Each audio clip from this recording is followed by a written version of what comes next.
नमस्कार, सत श्री अकाल, आदाब, हेलो, हाय, केम छो, very pleasant and warm evening guys. कैसे आप सभी लोग? मेरा नाम शिवम गुप्ता और आप देख रहे हो इंजीनियर्स अड्डा। एंड गाइस, यहाँ पर आज मैं बात करने वाला हूँ आप लोगों से फर्स्ट लॉ ऑफ थर्मोडायनेमिक्स के बारे में।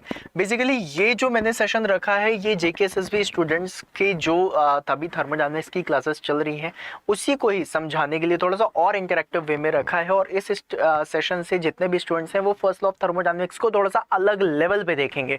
ये मैंने थोड़ा सा दूसरा एस्पेक्ट चुना है जहाँ पर मैं आप लोगों को कुछ अलग फीलिंग दिला पाऊँ फर्स्ट लॉ ऑफ थर्मोडायनेमिक्स की, ऐसी कोशिश है। अगर अच्छी लगे तो सेशन को लाइक जरूर करिएगा और बताइएगा जरूर कि आपको मजा आया कि नहीं।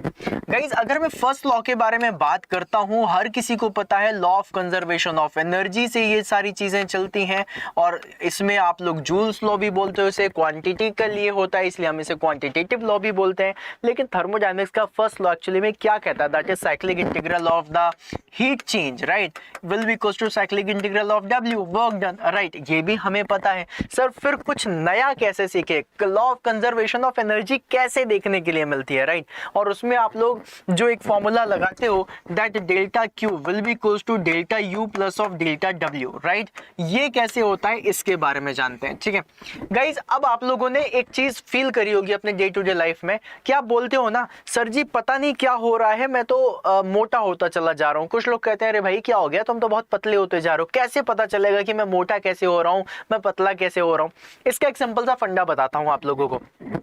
ये भाई साहब को देख रहा हूं, ये जब खाना खाते हैं तो अप्रोक्सीमेटली 5 यूनिट की एनर्जी ये क्या करते हैं, कंज्यूम करते हैं, राइट। मतलब ये क्यू की वैल्यू इन्होंने दे दी कि भाई टोटल हीट जो, अगर टोटल हीट या फिर total energy in form of heat calories ये अर्न कर रहे हैं, ये कितना कर रहे हैं? 5 यूनिट, ठीक, बहुत बढ़िया, बहुत बढ़िया। और गाइज यहाँ पर ये जो काम करते हैं ये कितना काम करते हैं? 4 यूनिट का काम करते हैं। तो डेली कितना यूनिट इनके शरीर में बच रही है? 1 यूनिट। तो जो इनके शरीर में इंटरनली बचती हुई एनर्जी जा रही है उस एनर्जी को हम क्या बोलते हैं? Internal energy, right. उस एनर्जी को हम क्या बोलते हैं? Internal energy. और जो इन्होंने वॉक करी, थोड़ा सा एक्सरसाइज करी कि यार थोड़ा सा वेट कम हो जाए, बहुत ज्यादा पेट निकल रहा है, राइट, उसके लिए जो इन्होंने वॉक करी वो कितनी करी? 4 यूनिट की करी, मतलब वर्क डन। तो अगर देखा जाए तो ये भाई साहब तो मोटे ही होते रहेंगे, पतले होंगे नहीं। रीजन क्या है इसका? क्योंकि हर दिन इनकी 1 यूनिट यहाँ पर बचती हुई जा रही है, राइट। और बचती हुई जितनी भी यूनिट जाएगी तो वो तो इन्हें मोटा ही करेगी। अगर इन्हें पतला होना है तो क्या करना पड़ेगा? अगर ये 5 यूनिट की एनर्जी अर्न कर रहे हैं तो इन्हें यहाँ पर कम से कम 7 से 8 यूनिट की एनर्जी बर्न करनी पड़ेगी। और जब ये 7 से 8 यूनिट्स एनर्जी बर्न करेंगे तब जाके दुबले पतले हो पाएंगे। और यही फंडा होता है जब आप लोग कहते हो ना कि कोई इंसान मोटा है, अरे पतला होना है तो मैं डाइटिंग कर रहा हूँ। डाइटिंग में क्या है? कैलोरीज कम अर्न होती है, राइट, खाना हम कम खाते हैं और फिर साथ में जिमिंग करते हैं, एक्सरसाइज करते हैं, उससे क्या होता है? और ज्यादा वर्क डन होता है तो और ज्यादा हमारी कैलोरीज बर्न होती हैं। तो हमने कम खाया, ज्यादा जलाया तो क्या होगा? दुबले होने लग जाएंगे। हमने ज्यादा खाया और कम ही उससे काम किया तो हम क्या होंगे? मोटे होने लग जाएंगे। यही एक सिंपल सा कॉन्सेप्ट है और ये किसमें बेस्ड है? फर्स्ट लॉ ऑफ थर्मोडायनेमिक्स में। कभी सोचा था आपने? चलो एक दूसरा एग्जांपल देखते हैं। एक दूसरा example guys first law of thermodynamics का ये रहा, राइट। यहां पर देखो, ये भाई साहब को देखो, ये है हमारी फर्स्ट स्टेट। यहां पर स्टेट 1 और स्टेट 2 लिखा है ना, इसको मैं यहां पर जस्ट उल्टा कर देता हूं। ये हम सब ने पढ़ा है, मैं इसको जस्ट उल्टा कर देता हूं। मैं कहता हूं अब से ये स्टेट 2 नहीं है, ये स्टेट है 1, राइट। और मैं कहता हूं ये स्टेट 1 नहीं है, ये स्टेट 2 है। जस्ट उल्टा करके देखते हैं क्या मैं इसको प्रूव कर सकता हूं। जो चीजें आपने यहां पर देखी हैं, ये जो हीट का ट्रांसफर आप देख रहे हो, क्या इसी को मैं जस्ट उल्टा कर सकता हूं, हाँ या ना, राइट, वो देखते हैं। गाइस मैं ऐसा कह रहा हूं, मैंने ऐसा कहा कि मैं इस वर्क डन और हीट ट्रांसफर को थोड़ा सा दूर रखता हूं, राइट। आप सिर्फ इस दोनों एग्जाम्पल को देखो और इससे समझने की कोशिश करना। मैंने क्या किया? मैंने इस बीकर में यहां से हीट देना शुरू करा, राइट। मैंने क्या किया? मैंने यहां से हीट देना शुरू करा, मतलब मैंने यहां से क्यू देना शुरू कर दिया। You getting my point, right. मैंने क्या किया? मैंने यहां से हीट देना शुरू करा। अब जब मैंने इससे हीट देना शुरू करा तो क्या होगा? सबसे पहले तो ये जो मॉलिक्यूल्स अंदर दिख रहे हैं, जो पार्टिकल्स अंदर दिख रहे हैं, ये सबसे पहले क्या करेंगे? अपनी इंटरनल एनर्जी को इंक्रीज करेंगे। हीट आ रही, बोलेंगे वाह भैया वाह, बहुत अच्छा लग रहा है, बहुत बढ़िया, बहुत बढ़िया, राइट। लेकिन एक टाइम के बाद जैसे ही हीट इनमें पूरी की पूरी आ जाएगी, इंटरनल एनर्जी पूरी यहां तक भर गई। अब आप रोटी खाते हो, 2 रोटी, 4 रोटी, 5 रोटी, बहुत ही अच्छी लग गई रोटियां तो 8 रोटी खा लिए। इसका मतलब ये नहीं है ना कि 80 रोटियां खा लोगे, 8 के बाद तो लिमिट आएगी ना इंटरनल एनर्जी फुल होने की। तो भाई इनकी इंटरनल एनर्जी अब पूरी भर चुकी है। अब जैसे ही भरी, ये जो पार्टिकल्स इधर उधर भागने लग जाएंगे, अरे भागो भागो भैया हीट आ रही है, भागो हीट आ रही है, अरे भागो हीट आ रही है, राइट।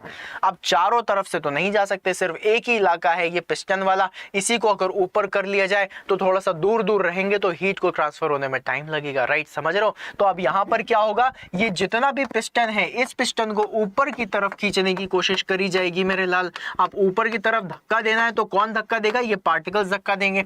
अब यहाँ पर फोर्स लगेगा ऊपर की तरफ और ये डिस्टेंस कवर करी जाएगी। तो अगर फोर्स लग रहा है और डिस्टेंस हुआ तो F इंटू डी से आप क्या बना देते हो, फोर्स इंटू डिस्प्लेसमेंट से वर्क डन। तो कहीं ना कहीं जब आप हीट दे रहे हो तो सबसे पहले ये जो आपका मटेरियल है ये अपनी इंटरनल एनर्जी बढ़ाएगा और फिर उसके बाद वर्क डन करेगा, राइट। यही चीज आप यहां पर देख रहे हो, देखो ये देखो, ये वाली चीज देखिए आपने। अब मैंने क्या किया, अब यहां पर देख लो, ये पहले पिस्टन इस जगह पर था, अब पिस्टन यहां पर पहुंच चुका है, राइट। ये समझ में आया। अब इसे को उल्टा कर देते हैं, जो इस पिक्चर में कहा जा रहा है वैसा ही देख लेते हैं। ये कह रहे हैं कि भाई पिक्चर में इतना सारा मटेरियल है, राइट, ठीक है। अब मैंने क्या किया, मैंने इससे हीट का ट्रांसफर कर दिया। मैंने इस हीट को बोला चलो इधर से हीट निकलो। अब जब हीट निकलती है तो सबके सब इस तरह छोटे छोटे से हो जाते हैं ना, भाई बहुत ज्यादा हीट निकल गई, ठंड लग रही, बिल्कुल पास पास में बैठो, राइट। तो जितने भी मॉलिक्यूल्स हैं जो दूर दूर दिख रहे हैं, देखो ना कितनी ज्यादा डिस्टेंस है, हीट ट्रांसफर होने की वजह से, हीट रिमूव होने की वजह से क्या हो जाएगा भाई, ये जितना भी मटेरियल है सब का सब नीचे की तरफ एक साथ में चिपक जाएंगे, राइट। और जैसे ये एक बिल्कुल पास में आ गए तो तुमको ये दिख रहा है, ये क्या है, ये पिस्टन जो पहले ऊपर था वो भाई साहब अब नीचे आ गए, राइट। मतलब कहने का क्या है, मतलब कहने का आप यहां पर ये वाली चीज देख रहे हो कि ये जो आप लोगों ने इंटरनल एनर्जी देखी, इंटरनल एनर्जी क्या थी कि भाई साहब ये जितना हीट ट्रांसफर हो रहा था उसमें से माइनस कर दिया हमने कितना, वर्क। तो हमें क्या मिल गया, इंटरनल एनर्जी, राइट। और इसी को ही आप कैसे बोल सकते हो, जो मैंने पुराने वाले टर्म में सिखाया था कि जो इंटरनल एनर्जी थी इसी में अगर मैंने वर्क डन जोड़ दिया तो मुझे क्या मिल जाएगा, टोटल हीट, जिसके बारे में मैं हमेशा आपसे बात करता हूं, right. So this is the concept of first law of thermodynamics. मतलब इसको आप जितने भी एस्पेक्ट में देखना चाहते हो सारे के सारे एस्पेक्ट में देख सकता है। तो गाइज अगर आपको मेरा पढ़ाना अच्छा लगता है, अगर आप लोगों को बढ़िया लग रहा है तो सेशन को लाइक जरूर करें, राइट। पर मुझे भी समझ में आना चाहिए कि हाँ आपको सेशन अच्छा लगा है, ठीक है। अब उसके बाद गाइज आप लोगों को बता दूं, जिनको फर्स्ट लॉ ऑफ थर्मोडायनेमिक्स समझनी थी वो मैंने समझा दिया है। अब जो बच्चे इंटरेस्टेड हैं किसी भी बैचेस को लेकर के, उनके बारे में भी इंफॉर्मेशन दे देता हूँ। अगर इंटरेस्टेड हो तो आगे वीडियो जरूर देखना, और अगर इंटरेस्टेड नहीं हो तो वीडियो को यहीं पर ही बंद कर देना, क्योंकि यहीं तक ही कंटेंट आपको फर्स्ट लॉ ऑफ थर्मोडायनेमिक्स के लिए जानना जरूरी था, राइट। गाइज आगे मैं आप सभी लोगों को बता दूं, अगर आप लोग पूरा का पूरा तैयारी करना चाहते हो मेरे साथ, पूरी थर्मो पढ़ना चाहते हो, आरएसी पढ़ना चाहते हो, आईसी इंजन पढ़ना चाहते हो और बिल्कुल डे टू डे लाइफ के कॉन्सेप्ट्स के साथ, तो फिर गाइस आप ये वाला बैच जरूर ज्वाइन कर सकते हो, दैट इज JKSSBJ, राइट। और इसके लिए जब भी कभी आप ज्वाइन करें देन यूज करें कोड 5166 का, इसमें आपको मिलेगा मैक्सिमम डिस्काउंट और इससे ही आप लोगों को ज्वाइन करना है। और गाइस मैक्सिमम डिस्काउंट आपको 78% का मिल सकता है अगर आप लोग कॉइन्स का यूज कर लेते हैं, जो आपको कहां पर मिलेंगे, आपके एप्लीकेशन पे मिलेंगे। और अगर आप चाहते हो कि सर मैं सिर्फ एक एग्जामिनेशन की डेडिकेटेड सिर्फ JKSSB की तैयारी नहीं कर रहा हूं, मैं तैयारी कर रहा हूं मतलब बहुत सारे एग्जामिनेशंस की, तो आप सभी लोगों ने देखा होगा कि SSC JEE RRB JEE JKSSB, अभी एयरपोर्ट अथॉरिटी ऑफ इंडिया आ गया है, अब DRDO का रिजल्ट आ चुका है, तो DRDO का भी अब यहाँ पर बैचेस वगैरह सारी क्लासेस वगैरह चलेंगे। अगर आपको सारी क्लासेस अटेंड करनी है तो कैसे करूँ, उसके लिए गाइज आप सभी लोगों के पास होता है मैकेनिकल इंजीनियरिंग का महापैक में आपको टेक्निकल नॉन टेक्निकल सारी क्लासेस मिल जाती हैं। आप लोगों को कुछ भी नहीं करना है, जहां पर आप लोगों को स्टोर पर जाना है। स्टोर क्या है आप लोगों का, आप अपना गूगल क्रोम खोलना, उसमें लिखना adda247.com, राइट, adda247.com। जब आप adda247.com लिख लेना, उसमें नीचे जाना, नीचे जैसे आपकी वेबसाइट खुलेगी, या तो ऑल कोर्सेज में जा करके चेक कर लेना, आपको मिल जाएगा मैकेनिकल इंजीनियरिंग का, या फिर डायरेक्ट आप लोगों को क्या करना है, adda247.com में जाने के बाद डायरेक्ट सर्च कर लेना और सर्च में लिख देना, सर्च करना मैकेनिकल महापैक, राइट। क्या करोगे, मैकेनिकल महापैक। और जैसे ही आप लोगों ने मैकेनिकल महापैक पर क्लिक करा, मैकेनिकल महापैक खुल जाएगा। फिर आपको क्या करना है, Y166, इससे आपको मैक्सिमम डिस्काउंट मिलेगा। इस डिस्काउंट का यूज करें और फिर जाकर के अपने आप को एनरोल कर ले। तो इस तरीके से आप कर सकते हो, ठीक है। तो जाओ जाकर के खुद को एनरोल करो और ज़बरदस्त तरीके से तैयारी करो।